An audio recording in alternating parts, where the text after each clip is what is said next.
Hello everybody, you are welcome back to Illuminated Minds YouTube channel. So today we are going to be talking about 5 literary devices every student should know, and this is presented to you by Illuminated Minds YouTube channel.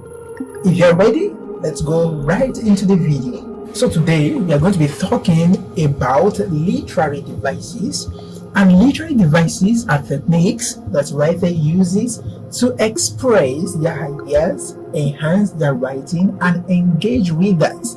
Now, I want you to pay attention to some words.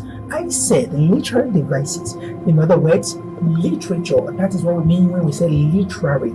Alright, now we are talking about literary devices, and the devices here means the things we use in order to enhance or to aid our learning, to enhance learning, to aid the learning. And we say literary devices are techniques that writers use to express their ideas. In other words, you want to write trying to express something in your mind. This is what we use, literary devices. Alright, and it enhances their writing and engage readers. Alright, enhances their writing and engage readers. In other words, you want to write for your readers to actually follow you through.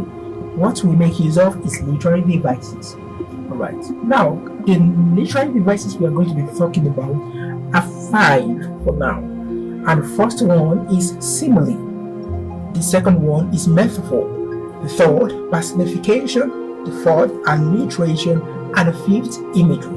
And now I want us to take this one after the other so that understanding can be established. Alright, the first one is simile. A simile compares two different things using the words like or as. Please pay attention, special attention to the word compares. Compares two different things. In other words, the same thing cannot be compared. Before you talk about comparison, we are bringing together two different ideas, two different things that are not the same. Now, what does simile does? It compares using two major words, which are the like or has. In other words, any other form of comparison that does not use the word like or has is not considered as simile. Let's take some examples. Example 1. As Mar was as bright as the sun. Please pay attention to has, bright, has, the sun, as and has. That is a punctuation, or that is a pointer to simile. Anytime you're reading a piece of literature and you come across the word like or has, that is a technique called simile. Now, what simile causes is that it creates a vivid image. Alright, it makes readers to create images in their mental mind, in their cognitive mind, and it helps readers visualize and relate to the description. Alright, now let's take the second one, which is very close to simile, which is called metaphor. Now, metaphor also compares two different things, but it does not make use of as or like. Remember that we said simile compares using what? As or like. But when it comes to metaphor, we do not use as or like, even though it also compares. Now let's take some examples. Time is a thief. Time is a thief. Note the use of is. Now under metaphor, we compare ideas directly. We compare two different things directly. Time is a thief. Another example can be if I say someone is a pig. For example, just let me use a random name. If you are watching this video, I don't mean it to be you. Shola is a pig. Shola is a pig. Now, pig there, one thing you need to notice about metaphor is that for you to understand what the writer is trying to pass across, you need to understand the culture of the writer. Now, in the Nigerian linguistic context, when we compare someone to a pig, what we're basically saying is that the person is dirty. Pig needs mud in order for them to survive because they are not a hairy animal. Time is a thief. And what this causes is it makes abstract ideas concrete. When you think about something that abstract. That is something that cannot be touched. It makes them concrete, something that you can relate with, and it adds depth and insight to meaning. All right. Now let's talk about personification. One of my favorite literary devices. What does personification do? Personification gives human qualities to non-human objects or ideas. I'll take that again. It gives human qualities to non-human or objects or ideas. What are we talking about? In other words, when you discover that something is actually peculiar to a human being, and then you are trying to give those qualities, those ways of life to non-human or inanimate objects or ideas, that is personification. Let us take some examples.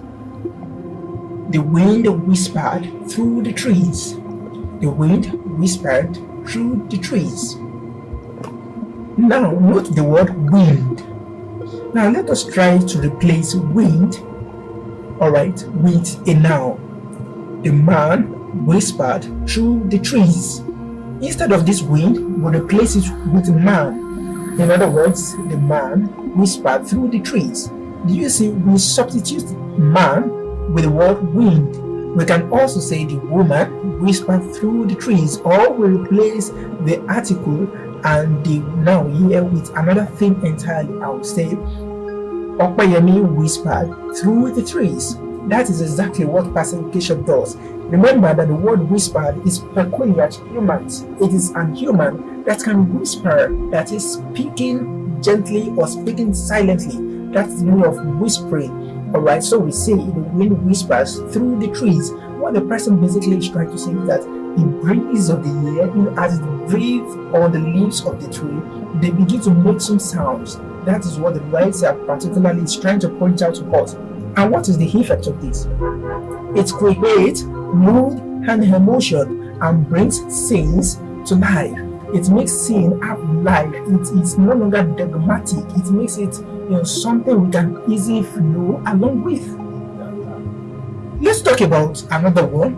Maybe I should give one example more on personification. If I say the sky is pregnant, pregnancy is much more particular to humans. It is human being that can get pregnant. But now when we say the sky is pregnant, we are trying to give the quality of the human to an inanimate object or to an idea. Let me call it an idea. Alright, now when we often use that statement, what we are referring to is that the sky is dark and it is about to rain.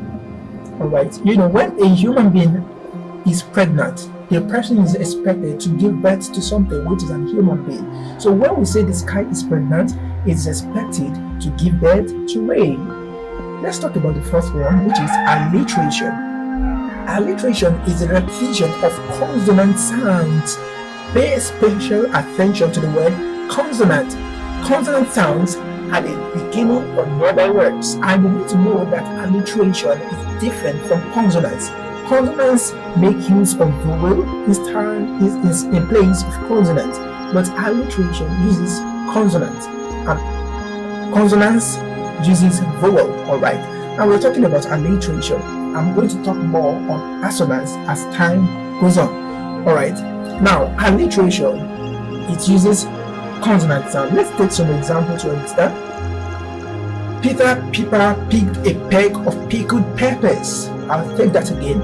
Peter Piper picked a peg of pickled peppers. Now look at this P sound. P, P, P, P, P. These are vowels. These are vowel alphabets. Alright. The reason why I call it vowel alphabet is because the two strands of a sound is not found in it. That is, the two lines that will always stand with a sound is not with it. Alright, that is why I said it is a consonant alphabet. Alright, and what is the effect of this? It adds rhythm and musicality. I'll take that again. Peter Piper picked a peg of pickled peppers. Alright, and musicians often use this. They began to repeat a word. They repeat it often and often and often and often and often and often, and it's common in what we refer to as rap today. What they make use of is alliteration. And also where it emphasizes a particular word or ideas. By the time you discover that one particular sound is being repeated over again, it is because your attention is to be called to that particular idea. And let us talk about imagery. Imagery uses descriptive language to appeal to the senses, that is the 5 sense organs, which are the sight, the sound, the taste, the touch, and the smell. It uses descriptive language. In other words, when we talk about imagery, it describes. Let's take some example. The aroma of freshly baked bread filled the air. Aroma, which part of the body does this appeal to the nose? Of freshly baked bread. Freshly baked bread. Now, this is descriptive. It is making us to understand that the bread is not just an ordinary bread, it is a baked bread and not a cooked bread. And it is not just a baked bread, it is a freshly baked bread. In other words, it is just made. Alright, can you see how it has described it? The aroma of freshly baked bread filled the air. Alright, with this word filled, it means that the smell is being perceived all around. And the effect of this is that it engages readers' senses. At times you're going to read some books and they're going to be describing the aroma of foods, and oh my God, you are going to be assuming that this is actually you, or that you're actually eating the food. What they've successfully used is imagery, and it creates a vivid experience of the text. Now, note again that imagery appeals to the senses, that is the 5 sense organs of humans: the sight, which is the eyes; the sound, which is the ear; the taste, which is the tongue; the touch, which is your hand, your leg, your physical body; and the smell, which is your nose. Conclusively, these 5 literary devices like simile, metaphor, personification, alliteration, and imagery are foundational tools in literature. I am bringing these 5 to you because you must understand them to actually understand literature. Understanding them helps readers appreciate writing more deeply and improves students' own writing skills. I really want to appreciate you for coming to this YouTube channel to watch this video. If you find this video helpful, please do me a favor by subscribing to this YouTube channel and share this video to those that will find it interesting and useful. Thank you once again for watching. I am Ayonide Samson Oluwafe Biloba. I appreciate you once again, and I will see you in the next video.